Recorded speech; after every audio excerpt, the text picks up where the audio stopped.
بچے ہوتے تھے، شیرنی کھا کے سرخائی ہوتی تھی، سرخائی. اور اب سرخائی کی بات کر رہے ہو؟ اب تو وہ لال کلر لگانا پڑ رہا تاکہ لوگ بڑی سرخ ہے. سرخ ورخ نہیں ہے، کچھ بھی نہیں ہے. اچھا بولے ہے کہ نہیں ہے؟ اب تو وہ پاندان لیے گھوم رہی ہے کئی کلر کے کئی قاری صاحب. ایک جگہ ہم گئے شادی میں، پروگرام میں جب گئے شادی میں، نام نہیں بتاؤں گا اس میں آ جاتا.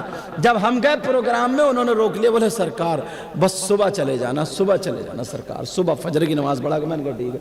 تو جب میں پہنچا نا وہاں پہ تو میں تو ایسے ہی پہنچ گیا. وہاں ہمارا اعلان ہو رہا تھا کہ سید صاحب آ رہے ہیں، آل رسول. وہ سمجھے کہ کوئی بہت بڑے ہوں گے، 2-4 ادھر ادھر گھومتے ہوں گے. میں جا کے 4 پہ بیٹھ گیا. تو ایک عورت نا وہ پاندان لیے گھوم رہی تھی، پاندان. میں سمجھا بیچاری پان ان کھائے گی، مجھے کیا پتا. تو اس نے دیکھا بلب کے سامنے بیٹھ گئی. جب اس نے پاندان کھولا تو اس میں کئی ڈبی ہیں. اس نے نکالی کئی کوچی اور رنگ ملایا کئی طریقے کا ملا کے اور منہ کو پوتنے. ارے میں نے کہا تو کچھ اور ہے. وہ منہ کو پوتنے لگی. اب اس نے منہ کو پوتا، پھر برش نکالا منہ کو، جیسے جوتے کی چمک پیدا نہیں کرتا، رگڑ کے ایسے رگڑ کے چمکا رہی ہے منہ کو، رگڑ کے. میں سمجھ گیا ان کو ہو بڑی خطرناک ہے یہ. تو مجھے کیا پتا. ارے سانولے رنگ کی تھی، 10 منٹ نہیں لگے نری بھوری ہو گئی. وہ 10 منٹ بالکل چینج، 10 منٹ میں بدل گئی. میں نے کہا اب تو کوئی اسے پہچانے گا ہی نہیں. اس نے پتہ نہیں کون سا لگایا نا. لگانے کے بعد اب اس نے نکالا ایک برش. تو میں سمجھا نا دانت مانجے گی شاید. تو اس نے برش توڑی. یہ جو آنکھوں کے پلک ہوتے نا، یہ پلک، اس کو ایسے لگا رہی تھی. میں نے کہا یا اللہ، یہ 2 دن ہو گئے بال نکلے اور یہ تو پلک بھی نہیں چھوڑ رہی. اب اس نے لاسٹ میں نکالی پینسل. تو میں سمجھا لکھے گی کیا لکھا نہیں. تو وہ لکھ نہیں رہی تھی. یہ جو ہوٹ ہوتا نا، ہوٹ، اس کا بارڈر بنا رہی تھی. تو اس وجہ سے کہ ادھر کے ادھر لال ہی نہ لکھے.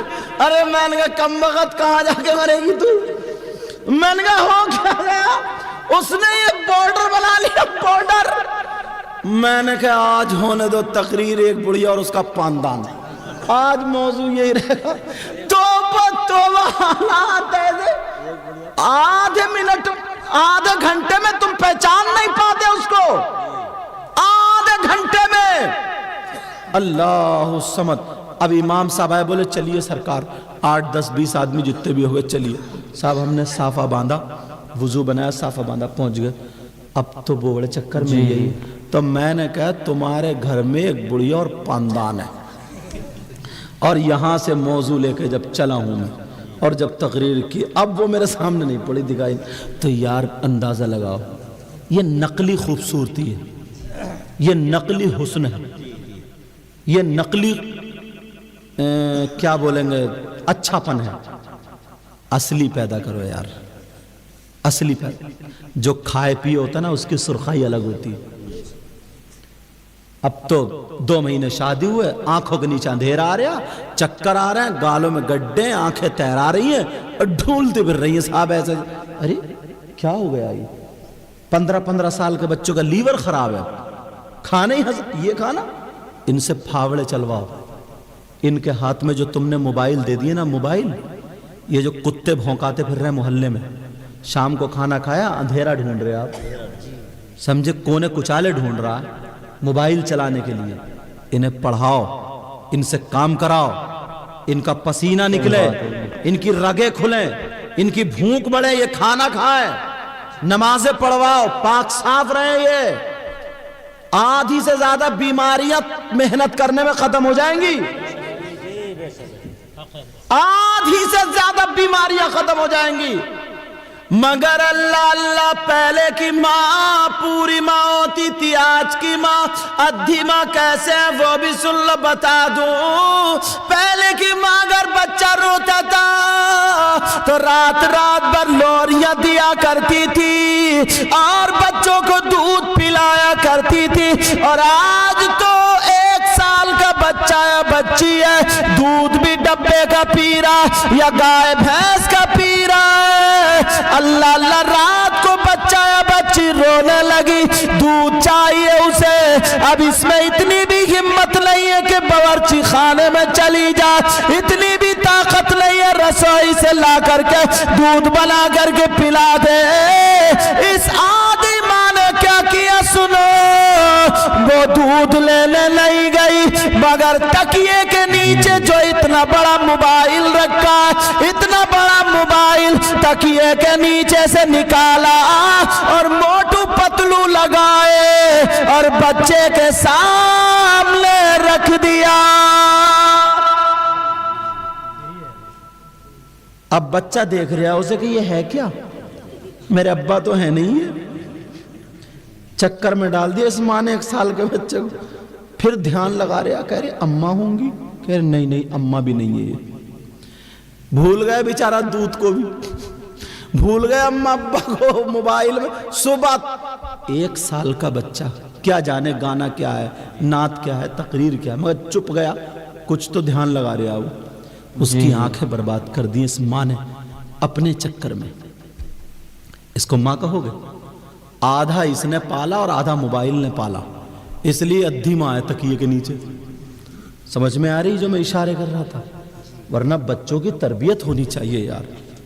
आज कुछ बातें ऐसी हैं जो हमारी गैरों में चली गई हैं। 4 बजे से उठेगी वो, पूरे घर को झाड़ेगी, पोछेगी, बाहर तक पानी मारेगी, दरवाजे में भी झाड़ू लगा के आएगी।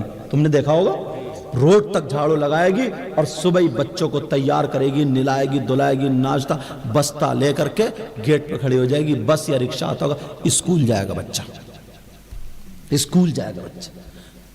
समझे? एक जगह नमाज पढ़नी थी तो देखें यार मस्जिद कहाँ मिलेगी, तो मोहल्ले में बच्चे लड़ रहे थे, गालियां बक रहे थे गंदी गंदी। मैंने कहा ठहर जाओ, यही मुसलमानों का मोहल्ला है, इसी में मस्जिद मिलेगी। बोले क्यों? मैंने कहा देख नहीं रहा बच्चों की हालत। तो वाकई जब ढूंढा तो एक मस्जिद थी, जी मस्जिद मिल गई। अपने आप को हमें संभालना चाहिए, अपने आप को सुधारना चाहिए। हजरत निजामुद्दीन की माँ रो रही है, दुआ कर रही है, मौला मेरे बच्चे को भेज दे। हवा का झोंका आया, बच्चा आ गया, माँ में मौजूद माले कलेजे से लगाया। उनसे पूछा गया वो चादर कौन सी थी? वो निजामुद्दीन की माँ, वो खुद कहती है कि जिंदगी में कभी मेरा सर नंगा नहीं हुआ, चादर मैंने सर से नहीं उतारी। एक दिन ताज्जुद के बाद मैं कुरान पढ़ रही थी, मुझे नींद आ गई, टेक लगा ली, नींद के झटके में चादर सर से उतर गई। रात में सैयदा फातिमा आ गई और आकर के मेरी चादर उड़ा के बोली, बेटी तुम्हारा सर खुल गया। अल्लाह बरकतें फरमाए। और आज जबरदस्ती सर को खोल नहीं है, अजी सर तो छोड़ो, जाड़े के मौसम में भी तुम शादी करा के देख लियो, यहीं से हवा लेती होगी, यहीं से। जाड़े के मौसम में इतनी इतनी बाहें खुली हुई, समझे? सर की बात कर रहे हो, क्योंकि अपने बाल तो इतने है ही नहीं, अब इतनी ताकत ही नहीं है। पहले घी दूध खाती थी तो बाल भी अच्छे होते, सब अब है ही नहीं, छोटी छोटी चुटियां रह गई, छोटी छोटी। तो मार्केट से खरीद के इतना बड़ा जूड़ा, इतना बड़ा सर पर रख लिया जैसे प्याल का फूला, नकली बालों से, सारी चीजें नकली। अरे ऐसा काम करो ना जो असली चीजें आ जाएं, ऐसा काम करो। आजकल मैं एक बात कहता हूं तकरीर में, सुनो ये बात। बच्चियों के घर क्यों टूटते हैं? 2 महीने नहीं गुजरते, 3 महीने, बाप इतनी मेहनत करता है, रिश्ता ढूंढता है, 6-7 लाख रुपए शादी में आजकल मामूली उठ जाते हैं, 5 लाख तो शादी में खर्च करता है, लेकिन फिर भी बच्ची का घर नहीं चल पाता। बाप तो फिर भी परेशान का परेशान, इतना खर्च कर दिया फिर भी परेशान। मालूम है उसकी वजह क्या है, उसका रीजन क्या है? पता चलना चाहिए ना। बता दूं? टाइम देख लूं पहले। हाँ ये बात तो बता ही दूंगा, जल्दी बता दूंगा। ओहो 12 बजने वाले, 1 मिनट कम है। अब सुनो, इसका रीजन मालूम है क्या? इसका रीजन ये है, मैं 1-2 मिसालें दूं, समझ जाओगे। तुम लोगों को अगर मुसल्ले पे, बेटा बात मत करो मेरे चांद, अगर तुम लोगों को मुसल्ले पे नमाज पढ़ाने खड़ा कर दिया जाए तो शायद नहीं पढ़ा पाओगे।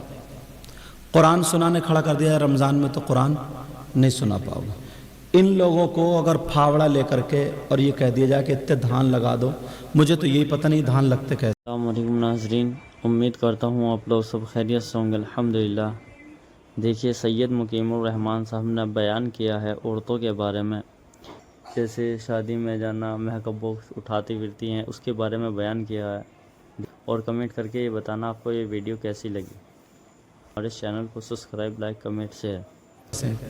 या गेहूं लगा दो या गन्ना बो दो, जो भी तरीका हो उसका, तो हम लोगों को तरीका मालूम नहीं है ना, हम लोग पता नहीं, वो आप लोग करोगे। या जो जिसका काम है कपड़ा काटने वाला, अगर हमसे कपड़ा कटवा लिया जाए तो सभी कुछ बर्बाद कर देंगे, समझे, एक भी कपड़ा नहीं सही, लेकिन वो काटने के बाद संभाल देता है, वो सीता है। जी जी। अब ऐसे ही अगर कोई पहलवान है और उसके पहले उसको तैयार नहीं किया है, उसको दाव नहीं सिखाए हैं और उसके कष्ट और उसको तौर तरीके नहीं बताएं, तो मैदान में आके कामयाब होगा या फेल होगा?